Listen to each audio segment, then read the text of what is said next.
경기도 양평의 작은 마을 아랫골에는 오래된 기와집이 한 채 있었다. 지붕의 기와장은 군데군데 이끼가 끼어 있었고 마당 한켠의 감나무는 해마다 주인의 손길 없이도 묵묵히 열매를 맺었다.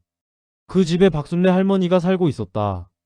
올해로 82살, 허리가 굽고 귀가 조금 어두워졌지만 눈빛만큼은 여전히 또렷했다.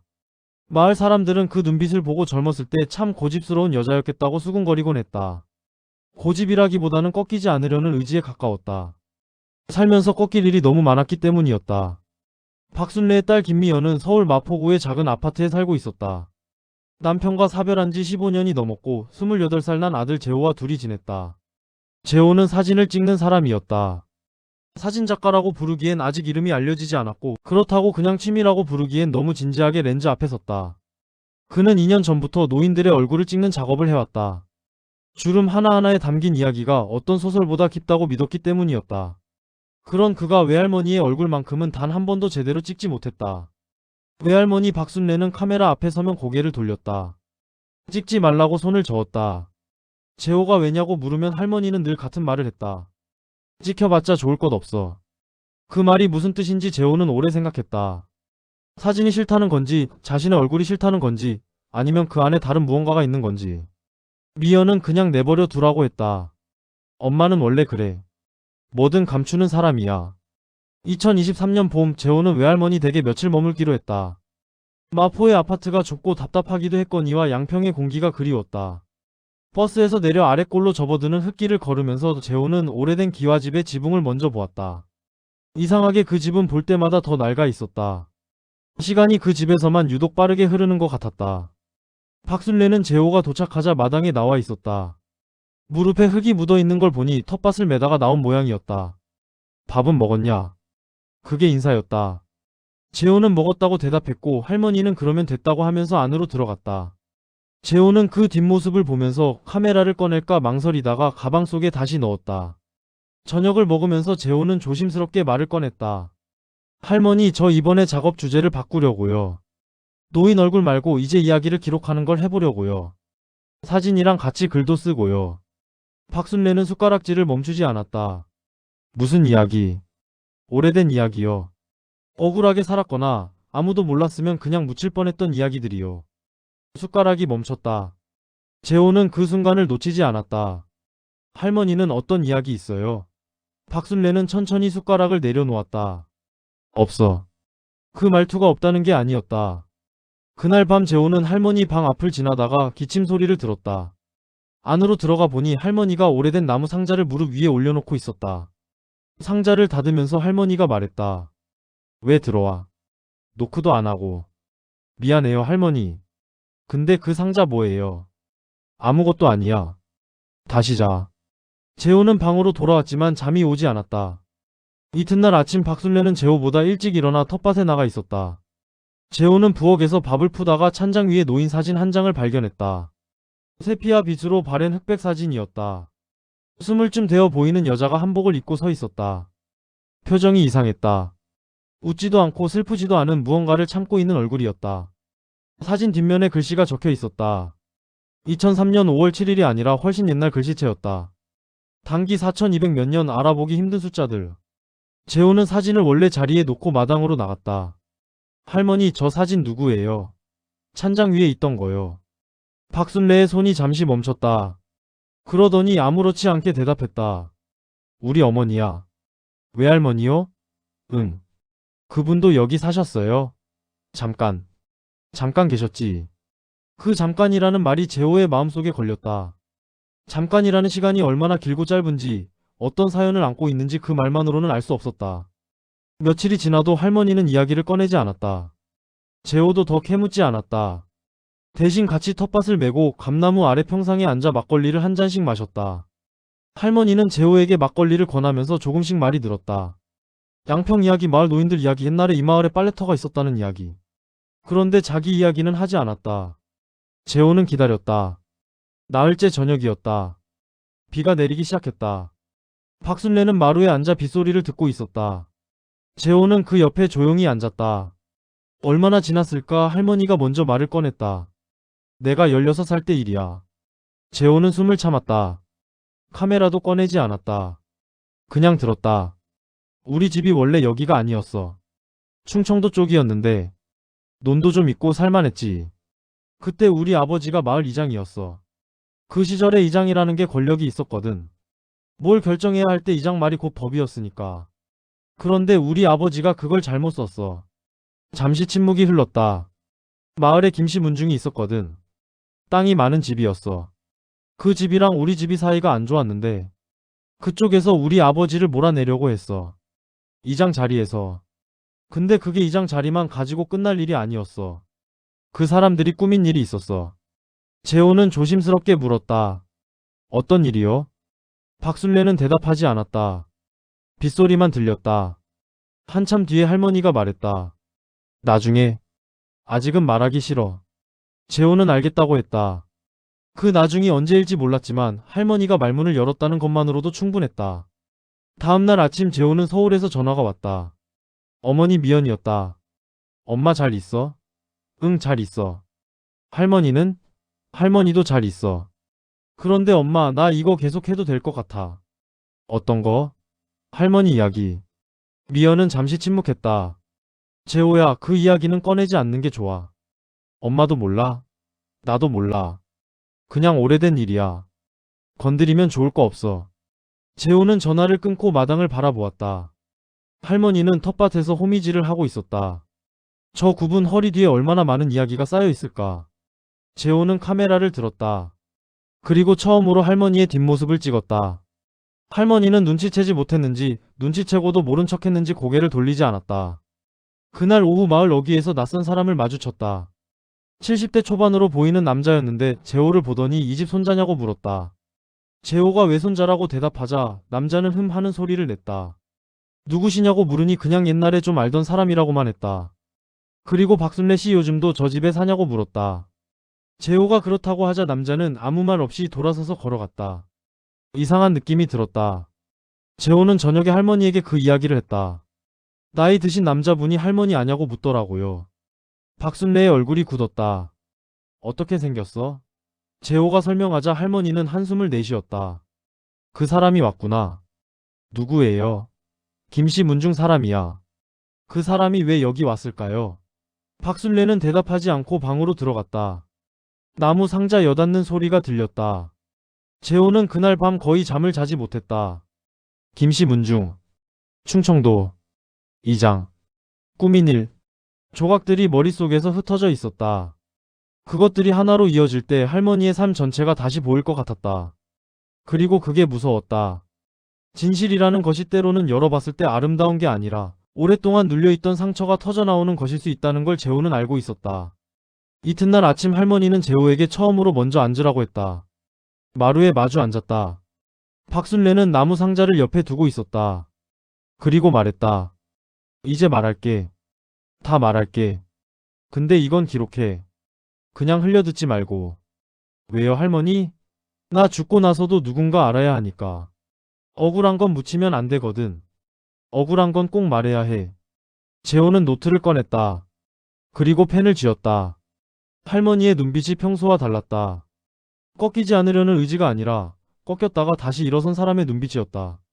내가 16살이던 해에 우리 아버지가 누명을 썼어. 그 말이 마루 위에 내려앉았다. 빗소리도 바람소리도 없는 맑은 아침이었는데 그 말 한마디가 공기를 무겁게 만들었다. 재호는 숨을 고르고 할머니를 바라보았다. 아버지는 마을 공동자금을 횡령했다는 죄를 뒤집었었어. 그 돈이 얼마인지도 몰랐어. 그때 우리가 그냥 믿었거든. 아버지가 그럴 리 없다는 걸. 근데 아무도 우리 말을 안 들었어. 김씨 문중에서 증인을 3명이나 세웠어. 마을 사람들도 다 고개를 돌렸어. 우리 집 편을 들다가 자기들도 뭔가 손해를 볼까봐 무서웠겠지. 아버지는 결국 그 마을을 떠나야 했어. 쫓겨났어. 재산도 다 빼앗기다시피 하고. 재호는 받아 적었다. 손이 약간 떨렸다. 우리 가족이 양평으로 온 게 그때야. 아버지는 그 억울함을 품고 몇 년을 더 살다가 돌아가셨어.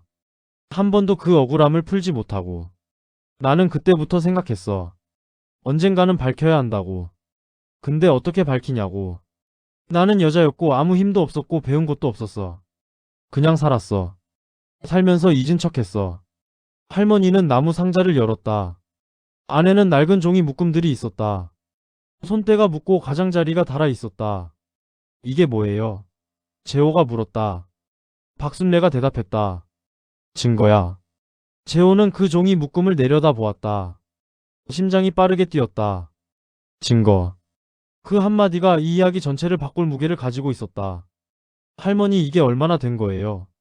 박순례가 잠시 생각했다. 70년은 됐을 거야. 내 아버지가 쫓겨나기 전에 몰래 챙긴 거야. 그분이 직접요? 응. 뭔가 이상하다는 걸 알고 있었던 거야. 그래서 챙겨놓은 거야. 근데 그걸 밝힐 힘이 없었어. 우리한테. 재호는 조심스럽게 종이 묶음을 만져보았다. 할머니가 하지 말라고 하지 않았다. 그것은 허락이었다. 바깥에서 새소리가 들렸다. 감나무 가지 위에 참새가 앉아 있었다. 재호는 그 소리를 들으면서 생각했다. 70년. 70년 동안 이 상자 안에서 잠자고 있던 이야기. 말해지지 못했던 억울함. 할머니의 아버지가 죽으면서도 가져가지 못한 것. 박순례는 창밖을 보며 말했다. 그 김씨 문중 사람이 왜 왔는지 알 것 같아. 내가 아직 살아있으니까 왔겠지. 내가 뭔가를 알고 있는 게 두려운 거야. 할머니 그 사람 위험한 사람이에요. 할머니가 웃었다. 늙은 사람이 위험하면 얼마나 위험하겠어. 근데 그 집 아들 손자들은 모르지. 할머니는 다시 상자를 바라보았다. 이 상자 하나가 그 집 역사를 뒤흔들 수 있어. 재호는 그 말을 듣고 오래 침묵했다. 그리고 물었다. 할머니 저 이 이야기 계속 들어도 돼요? 박순례는 재호를 바라보았다. 내가 들어주려고 여기 온 거잖아. 그러니까 들어. 그리고 잊지 마. 억울한 건 잊으면 안 돼. 재호는 고개를 끄덕였다. 노트 위에 펜이 다시 움직였다. 아랫골 기와집에 오래 묵은 이야기 하나가 천천히 몸을 풀기 시작하고 있었다. 그 즈음 미연에게서 다시 전화가 왔다. 재호야, 거기 아직 있어? 응, 엄마. 할머니가 뭔가 이야기하던. 재호는 잠깐 생각하다가 대답했다. 응, 조금씩. 미연의 목소리가 낮아졌다. 재호야, 그 이야기 너무 깊이 들어가지 마. 왜요? 엄마도 어릴 때 할머니한테 그 이야기 들으려고 한 적 있어. 근데 할머니가 완전히 닫아버렸어. 그때부터 나도 안 물어봤어. 뭔가 있어요? 미연은 대답하지 않았다. 그냥 조심해 라고만 했다. 조심해. 그 말도 재호의 마음속에 걸렸다. 아무것도 모르는 사람이 하는 조심과 무언가를 알기 때문에 하는 조심은 다르다. 미연의 조심에는 후자처럼 들렸다. 재호는 그날 저녁 혼자 마당에 앉아 하늘을 올려다보았다. 별이 많았다. 양평의 밤은 서울과 달리 어두워서 별이 잘 보였다. 저 하늘 아래에서 70년 전 소녀 하나가 아버지의 억울함을 가슴에 묻었다. 말할 수 없었고 싸울 수 없었고 그냥 살아야 했다. 그 소녀가 이제 82살 할머니가 되어 비로소 입을 열고 있었다. 재호는 카메라를 들었다. 불이 켜진 할머니 방 창문을 찍었다. 노란 불빛이 어둠 속에 작게 빛나고 있었다. 그 빛이 이 이야기 전체 같았다. 오래 꺼져 있다가 이제 겨우 다시 켜진 빛. 내일 할머니는 더 많은 이야기를 할 것이다. 재호는 그것을 알았다. 그리고 두렵기도 하고 기다려지기도 했다. 이 이야기가 어디로 흘러갈지, 그 종이 묶음 안에 무엇이 적혀 있는지, 그리고 70년 전 김씨 문중이 저지른 일이 정확히 무엇인지. 그것들이 하나씩 밝혀질 때 82살 할머니의 등이 조금은 펴질 수 있을까. 감나무 잎이 바람에 흔들렸다. 재호는 노트를 펼쳤다. 그리고 오늘 들은 것들을 다시 처음부터 정리하기 시작했다. 억울한 기억. 할머니의 숨겨진 이야기. 그 첫 번째 장이 이렇게 열렸다. 박순례 할머니가 나무 상자를 열던 날 아침부터 재호는 달라졌다. 그전까지는 그저 기다리는 사람이었다면 이제는 듣는 사람이 되었다. 듣는다는 것과 기다린다는 것은 비슷해 보이지만 전혀 다른 자세였다. 기다리는 사람은 자기 안에 머물지만 듣는 사람은 상대방 안으로 들어간다. 재호는 그 안으로 걸어 들어가기로 했다. 할머니는 이야기를 한꺼번에 쏟아내지 않았다. 하루에 조금씩 마치 오래된 장독을 조심스럽게 여는 것처럼 천천히 말했다. 급하게 열면 발효된 것들이 터져나와 감당할 수 없을 것 같다는 듯이. 재호는 그 속도에 맞추었다. 할머니 이야기의 중심에는 세 사람이 있었다. 외증조 할아버지 박성칠, 김씨 문중의 대표 인물이었던 김봉수, 그리고 당시 면사무소에 근무하던 이창복이라는 사람이었다. 박성칠은 마을 이장으로 12년을 일했다. 마을 공동 우물을 새로 팠고 마을 길을 넓혔고 홍수 때마다 앞장서서 논두렁을 지켰다. 마을 사람들은 그를 믿었다. 적어도 김봉수가 움직이기 전까지는. 김봉수는 마을에서 땅이 가장 많은 사람이었다. 그의 집안은 대대로 그 마을의 실질적인 권력자였는데 이장 자리만큼은 자기 뜻대로 되지 않았다. 박성칠이 마을 사람들의 신임을 받고 있었기 때문이었다. 김봉수는 그것이 못마땅했다. 이장이 마을 공동 자금을 관리하면서 자기 집안, 땅과 맞닿은 경계 문제에서 자꾸 자신에게 불리한 결정을 내렸기 때문이기도 했다. 그래서 김봉수는 계획을 세웠다. 마을 공동 자금에서 돈이 사라졌다는 소문이 돌기 시작한 것은 가을 수확이 끝난 직후였다. 소문은 처음에 작게 시작했다. 누가 봤다더라, 누가 들었다더라.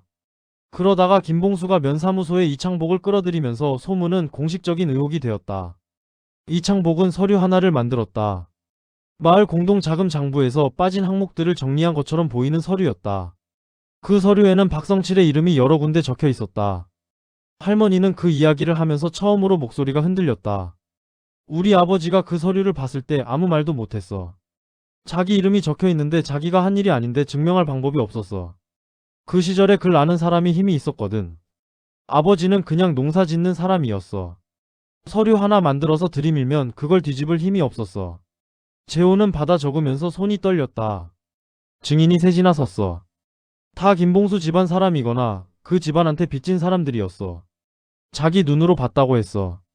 박성칠이 공금을 꺼내 가는 걸 봤다고. 거짓말이었어. 근데 셋이 똑같이 말하니까 아무도 안 믿어줬어. 박성칠은 결국 이장 자리에서 쫓겨났다. 그것으로 끝이 아니었다. 마을에서 살 수가 없었다. 장에 가면 사람들이 피했고 아이들이 놀다가도 박성칠의 자식들을 보면 흩어졌다. 박순례는 그때 16살이었다. 학교를 그만두어야 했다. 아버지가 쫓아낸 것이 아니라 마을 분위기가 그 집 아이들을 밀어냈다. 재호는 묻지 않을 수 없었다. 그때 할머니는 어떠셨어요? 박순례는 잠시 먼 곳을 바라보았다. 억울했지. 근데 억울하다는 말도 못했어. 누가 들어줄 사람이 없었으니까. 그냥 속으로만 삭혔어. 그게 더 나빠. 억울한 걸 말도 못하면 그게 몸 안에서 썩어. 나는 그게 50년 넘게 썩었어.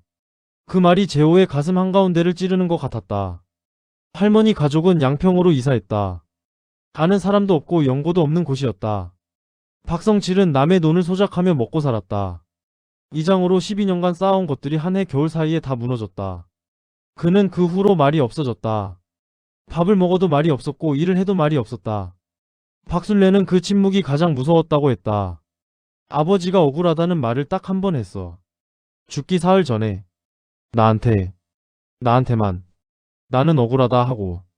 그게 다였어. 그 말이 나한테 남았어. 그 말을 들은 사람이 나밖에 없었으니까 내가 기억해야 했어. 재호는 노트를 내려놓았다. 적을 수가 없었다. 그냥 듣고만 있었다.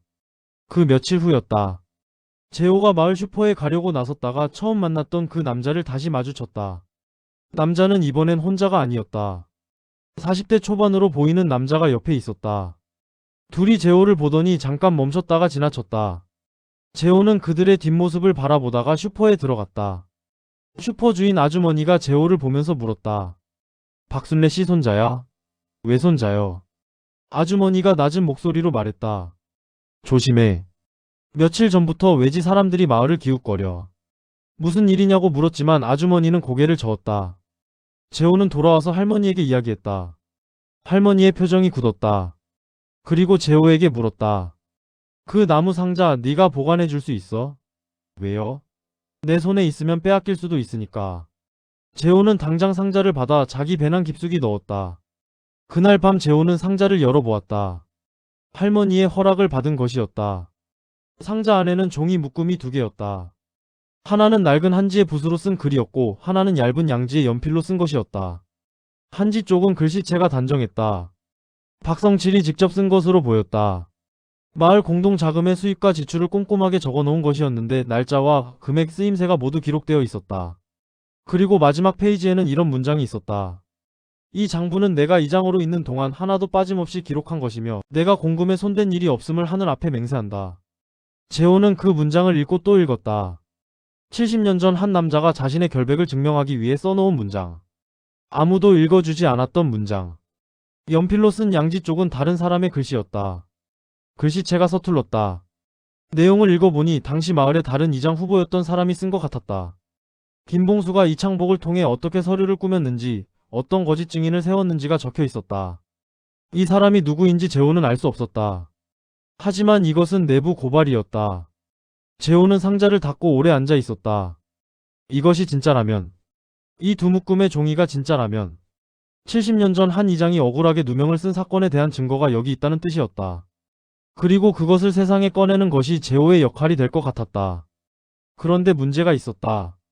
이것을 어떻게 세상에 꺼낼 것인가? 70년이 지났다. 당사자들은 이미 세상에 없었다. 법적으로 어떤 의미를 가질 수 있는지도 알 수 없었다. 그리고 무엇보다 김씨 문중은 여전히 존재하고 있었다. 그 남자와 옆에 있던 40대. 그들은 그냥 우연히 마을을 지나간 것이 아닐 것이었다. 재호는 서울에 있는 친구에게 전화했다. 대학 때 같이 신문방송학을 공부했던 강태준이었다. 지금은 지역 언론사에서 기자로 일하고 있었다. 태준아, 나 좀 들어봐. 그리고 재호는 지금까지 들은 것들을 이야기했다. 태준은 조용히 들었다. 그리고 물었다. 그 종이들 진본이야? 알 수 없어. 감정을 받아봐야 하지 않겠어? 맞아. 그리고 태준이 말했다. 이거 기사가 될 수 있어. 역사 발굴 같은 거잖아. 단순히 역사 발굴이 아니야. 살아있는 할머니의 억울함이야. 태준은 잠시 침묵했다. 그럼 더 조심해야 해. 그쪽 집안이 지금도 건재하면 이게 터졌을 때 반발이 있을 거야. 재호는 알겠다고 했다. 그리고 전화를 끊었다. 다음날 미연이 갑자기 양평에 내려왔다. 얼굴에 걱정이 가득했다. 재호야, 할머니한테 연락 왔어. 뭔가 이상한 사람들이 마을에 있다고. 재호는 알고 있다고 했다. 미연은 재호의 눈을 바라보았다. 너 얼마나 깊이 들어간 거야? 재호는 솔직하게 말했다. 증거가 있어, 엄마. 미연의 얼굴이 굳었다. 증거? 응. 외증조 할아버지가 억울하게 누명 쓴 것에 대한 증거. 미연은 오래 말이 없었다. 그리고 낮은 목소리로 말했다. 나도 알고 있었어. 어렴풋이. 재호는 깜짝 놀랐다. 알고 있었어요? 어릴 때 할머니가 자다가 중얼거리는 걸 들었어. 억울하다, 억울해하고. 근데 아침에 물어보면 할머니가 아무 말도 안 했어. 그래서 나도 묻지 않았어. 그냥 그런 꿈을 꾸는 사람이구나 하고. 그게 꿈이 아니라 기억이었던 거야. 미연은 할머니 방으로 들어갔다. 재호는 따라 들어가지 않았다. 모녀가 오랫동안 이야기하는 소리가 들렸다. 중간에 할머니가 우는 것 같았다. 미연도 우는 것 같았다. 재호는 마루에 앉아 감나무를 바라보았다. 저녁에 셋이 함께 밥을 먹었다. 박순례는 평소보다 밥을 많이 먹었다. 무거운 짐을 조금 내려놓은 사람처럼 보였다. 밥을 먹으면서 박순례가 미연에게 말했다. 미연아, 나 그동안 너한테 말 못해서 미안했어. 미연이 대답했다. 엄마, 왜 미안해? 내가 왜 말 못했냐면 내가 걱정할까봐. 할머니는 쌀밥 한 숟갈을 더 떴다. 근데 이제는 말해야 할 것 같아. 죽기 전에. 죽기 전이라는 말에 재호와 미연이 동시에 할머니를 바라보았다. 할머니는 웃었다. 왜 내가 죽기 전에 할 말 있으면 안 돼? 그 웃음이 서럽기도 하고 통쾌하기도 했다. 밥을 먹고 난 뒤 재호는 태준에게 다시 전화했다. 태준, 나 결심했어. 이거 제대로 해볼게. 어떻게? 먼저 이 종이들 전문가한테 보여주고 감정받을게. 그리고 나서 할머니 인터뷰 영상도 찍을게. 태준이 말했다. 그쪽 집안 사람들이 마을에 와 있다는 거 그게 신경 쓰여. 나도 그래. 혹시 그 사람들이 상자를 빼앗으려는 건 아닐까?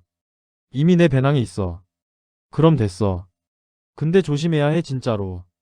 재호는 알겠다고 했다. 그런데 다음날 아침 재호가 배낭을 확인했을 때 상자는 그대로였다. 대신 마당에 이상한 것이 있었다. 누군가 밤 사이에 마당을 지나간 흔적이었다.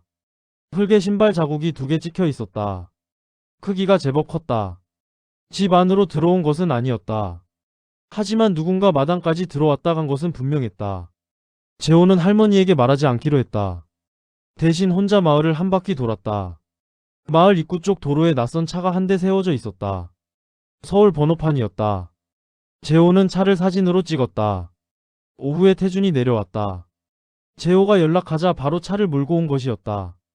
태준은 종이 묶음을 조심스럽게 살펴보았다. 그리고 말했다. 이거 전문 연구자한테 가져가야 해. 근현대사 전공하는 교수님 한 분 알아. 연락해 볼게. 그리고 태준은 차 번호를 보더니 검색했다. 어떤 법인 차량이었다. 이름은 알 수 없었지만 경기도 쪽에 등록된 부동산 관련 법인이었다. 재호는 그 순간 뭔가 연결되는 느낌이 들었다. 부동산. 70년 전 김씨 문중이 박성칠을 쫓아낸 이유 중 하나가 땅 경계 문제였다. 그 땅이 지금도 문제가 되고 있는 건 아닐까? 단순히 과거의 억울함을 덮으려는 것이 아니라 현재의 이익과도 연결된 것이라면. 재호는 할머니에게 물었다. 할머니, 우리 외증조 할아버지 논이 원래 어디에 있었어요? 충청도라고 했는데 어느 마을이에요? 박순례는 잠시 생각했다. 홍성 쪽이야. 거기 논 두 마직이랑 밭이 좀 있었어. 그게 어떻게 됐어요? 할머니가 말했다. 김봉수한테 넘어갔지. 헐값에. 아니, 거의 빼앗기다시피. 재호와 태주는 눈이 마주쳤다. 그 땅이 지금 어떻게 됐는지 알아봐야 할 것 같아. 재호가 말했다. 태준이 고개를 끄덕였다. 70년 전 빼앗긴 땅이 만약 지금 개발지역이라면, 그 땅의 소유권에 대한 논란이 생길 수 있다면, 이 상자 안의 종이들은 단순한 역사 기록이 아니라 현재의 법적 문제와도 연결될 수 있었다. 그것이 무엇을 의미하는지 재호는 천천히 이해하기 시작했다. 김씨 문중의 후손들이 마을을 기웃거리는 이유, 마당에 찍힌 발자국, 서울 번호판의 부동산 법인 차량, 이것들은 모두 하나로 이어지고 있었다. 할머니는 그날 저녁 재호에게 말했다. 나는 땅이 갖고 싶은 게 아니야. 돈이 갖고 싶은 것도 아니야.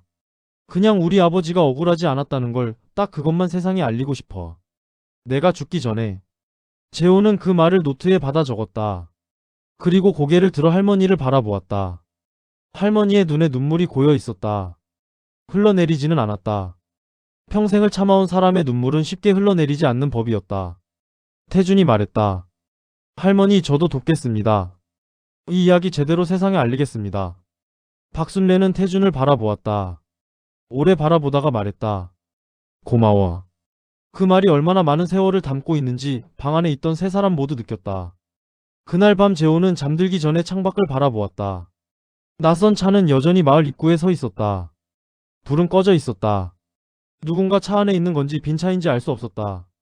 재호는 커튼을 치고 누웠다. 이야기가 어디로 흘러갈지 이제 조금씩 보이기 시작했다.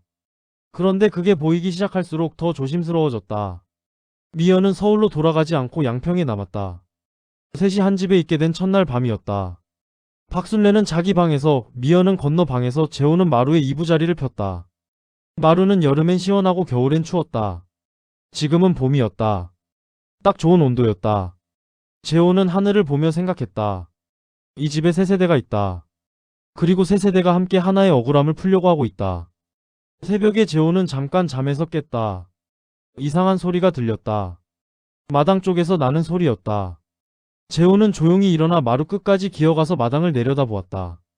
아무도 없었다. 감나무 잎이 바람에 흔들렸다. 재호는 다시 누웠다. 잠이 오지 않았다. 아침이 되자 태준이 서울로 올라갔다. 교수에게 연락해서 감정 일정을 잡아보겠다고 했다.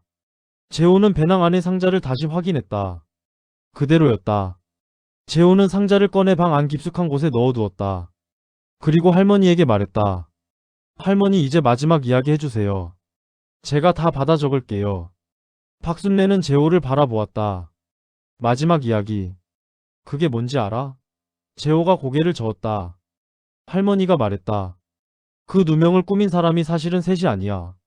넷이야. 재호는 눈을 크게 떴다. 한 명이 더 있었어요. 박순례는 천천히 고개를 끄덕였다. 그리고 말했다. 그 네 번째 사람이 누군지 알게 된 게 불과 10년 전이야. 어떻게요? 할머니는 잠시 침묵했다. 편지가 왔어. 죽기 전에 보내는 편지가. 재호는 숨을 참았다. 누가요? 박순례는 상자 안에서 봉투 하나를 꺼냈다. 재호가 보지 못했던 봉투였다. 종이 묶음 아래 깔려 있었던 것이었다. 이게 그 편지야. 읽어봐. 재호는 봉투를 받았다. 손이 떨렸다. 봉투를 열면 이 이야기의 핵심이 드러날 것이었다. 네 번째 사람. 그게 누구인가? 그리고 그것이 지금 마을을 기웃거리는 사람들과 어떻게 연결되는가? 재호는 봉투를 열었다. 재호는 편지를 꺼냈다. 종이가 얇고 낡았다. 접힌 자국이 여러 번 펼쳐졌다 접혔다 한 흔적이 있었다. 할머니가 수십 번은 읽었을 것이었다. 글씨는 떨리는 손으로 쓴 것이 분명했다. 노인의 글씨였다. 재호는 소리 내어 읽었다. 박순례 씨, 나는 이 편지를 쓰는 것이 늦어도 너무 늦었다는 것을 알고 있습니다. 그러나 죽기 전에 말하지 않으면 내가 지옥에 갈 것 같아서 이렇게 씁니다. 나는 이창복의 조카 이정수입니다. 당신 아버지 박성칠 씨가 억울하게 쫓겨나던 그 일에 나도 관여했습니다. 나는 그때 면사무소 서기였습니다. 이창복 삼촌의 지시로 장부를 고쳤습니다. 김봉수 씨가 돈을 댔습니다. 증인 3명 중 1명은 내가 직접 설득했습니다. 나는 그때 22살이었고 무서워서 시키는 대로 했습니다. 그러나 그것이 변명이 될 수 없다는 것을 압니다. 박성칠 씨가 억울하게 돌아가셨다는 소식을 들었을 때 나는 오래 울었습니다. 그러나 그것도 변명이 될 수 없습니다. 이제 나도 얼마 살지 못할 것 같습니다. 이 편지와 함께 내가 가지고 있던 원본 서류 4본을 동봉합니다. 그것이 당신 아버지의 결백을 증명하는 데 도움이 되기를 바랍니다. 늦게나마 진심으로 사죄드립니다. 재호는 편지를 다 읽고 고개를 들었다. 눈이 뜨거워졌다. 미연은 손으로 입을 막고 있었다. 박순례는 눈을 감고 있었다. 방 안에 오래 침묵이 흘렀다. 할머니, 이 편지 언제 받았어요? 박순례가 천천히 눈을 떴다.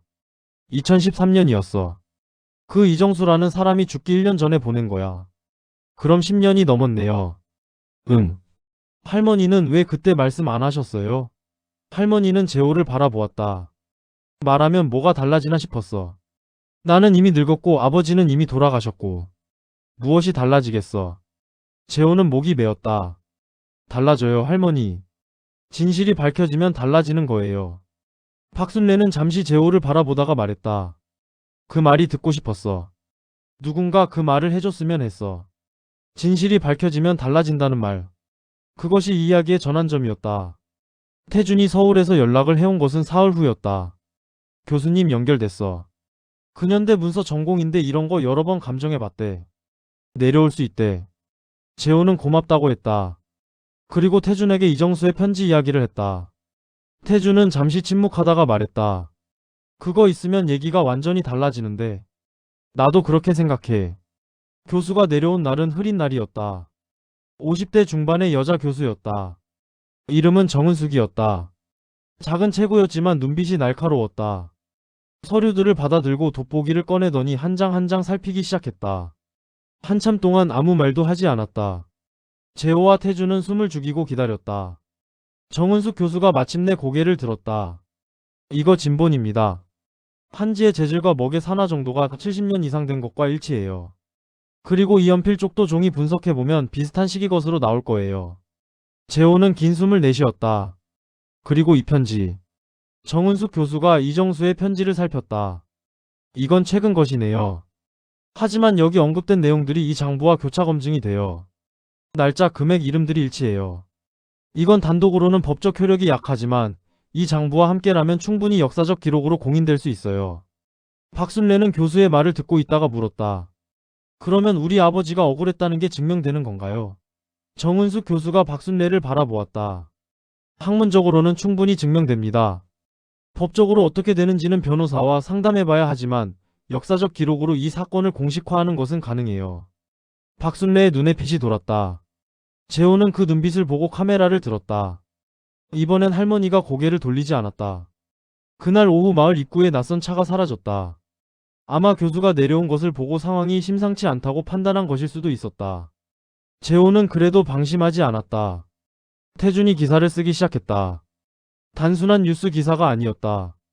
긴 르포였다. 70년 전 충청도의 한 마을에서 억울하게 누명을 쓴 이장의 이야기. 그 딸이 82해를 살면서 간직해온 증거. 그리고 죽기 전에 양심의 고백을 담은 편지를 보낸 늙은 서기. 태준은 박순례를 직접 인터뷰했다.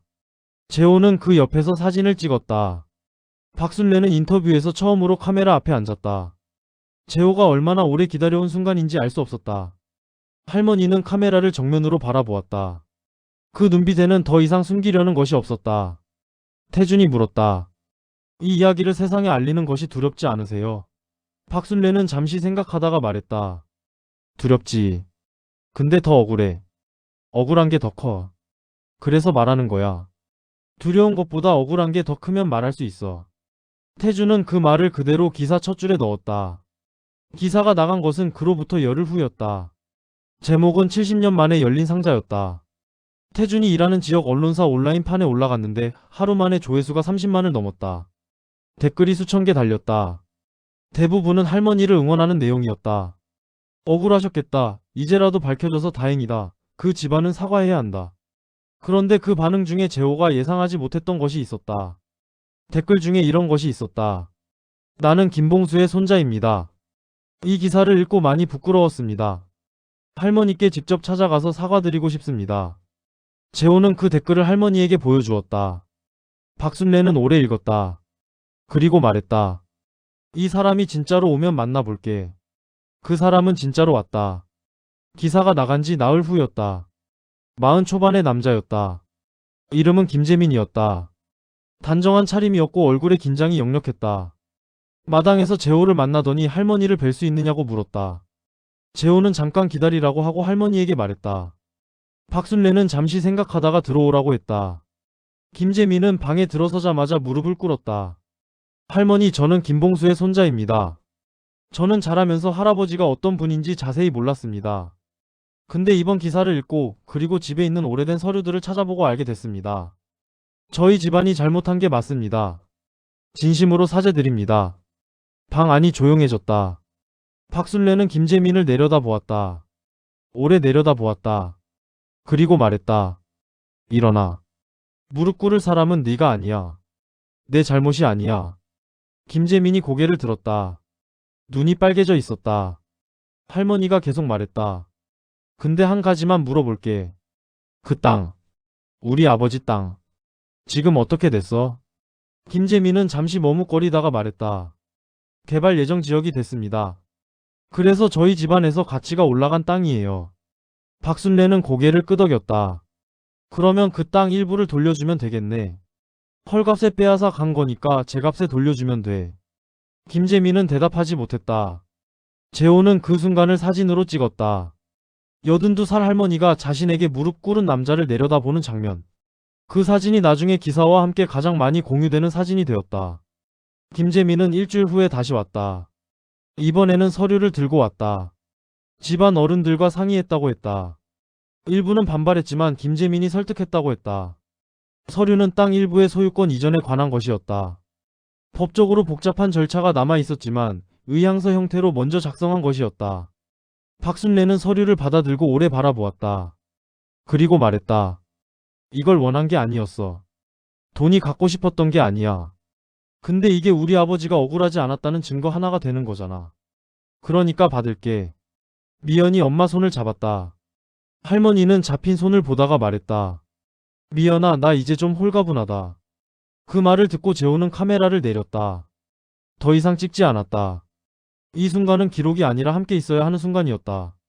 정은숙 교수는 박성칠의 장부와 이정수의 편지 그리고 당시 면사무소 서류를 포함한 자료들을 묻고 지역 근현대사 연구소에 기증하는 절차를 밟았다. 공식 명칭은 박성칠 이장 명예복권 관련 사료였다. 명예복권. 그 단어가 재호의 머릿속에서 오래 울렸다. 명예를 돌려받는 것. 70년이 걸렸지만 태준의 기사는 이후 여러 매체에 전제되었다. 방송국에서도 연락이 왔다. 다큐멘터리로 만들고 싶다는 곳도 있었다. 재호는 할머니에게 물었다. 어떻게 할까요? 박순례는 잠시 생각하다가 말했다. 해. 더 많은 사람이 알수록 좋아. 억울한 사람이 나만이 아닐 거야. 그 사람들한테도 이런 일이 있을 수 있다는 걸 알려줘. 방송 촬영이 잡혔다.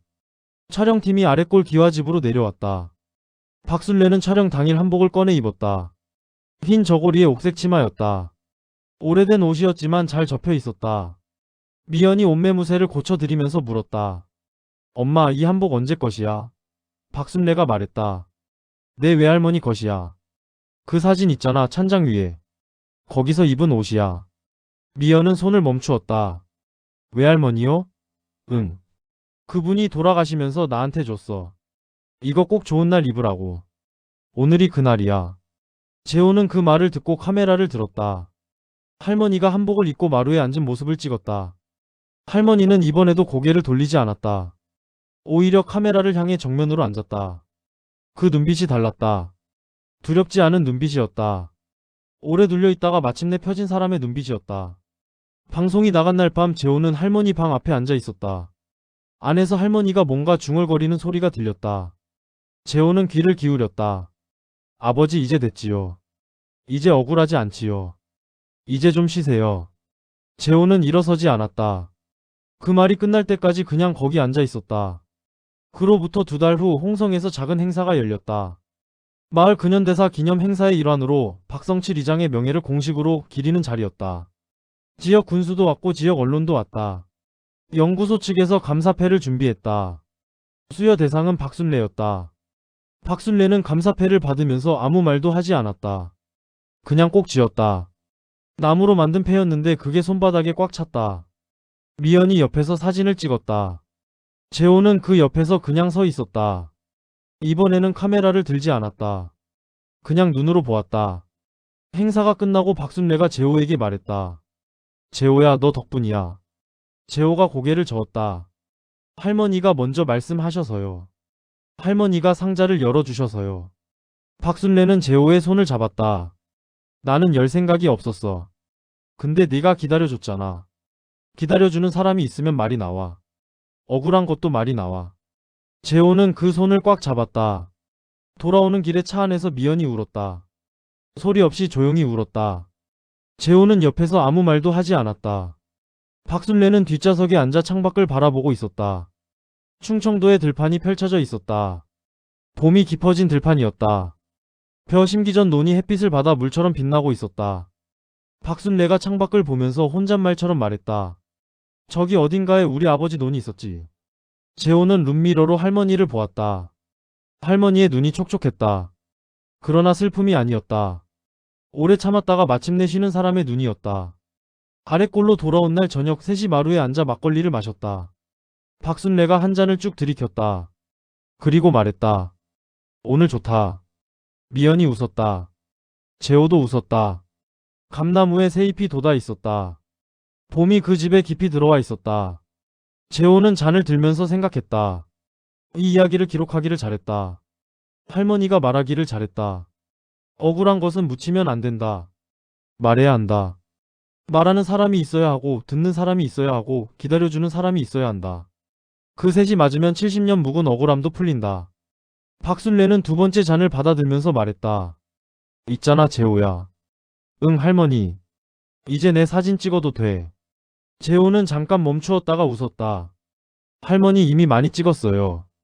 박순례도 웃었다. 그래 그랬지. 이제는 됐어. 이제는 찍혀도 돼.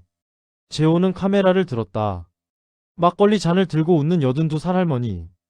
주름이 깊고 허리가 굽었지만 눈빛이 맑았다. 살면서 꺾일 일이 너무 많았던 사람의 눈빛이 아니었다. 꺾였다가 다시 일어선 사람의 눈빛이었다. 그 눈빛이 렌즈 안으로 들어왔다. 셔터를 눌렀다. 그 소리가 아랫골 기와진 마루 위에 가볍게 울렸다. 감나무 잎이 흔들렸다. 봄바람이 불었다. 억울한 기억 하나가 그렇게 이름을 얻었다. 이름을 얻은 것은 사라지지 않는다. 박성칠 이장의 이름이 박순례 할머니의 이름이 그리고 70년 동안 상자 안에서 숨죽이고 있던 진실이 마침내 빛 안으로 걸어 나왔다. 봄이었다.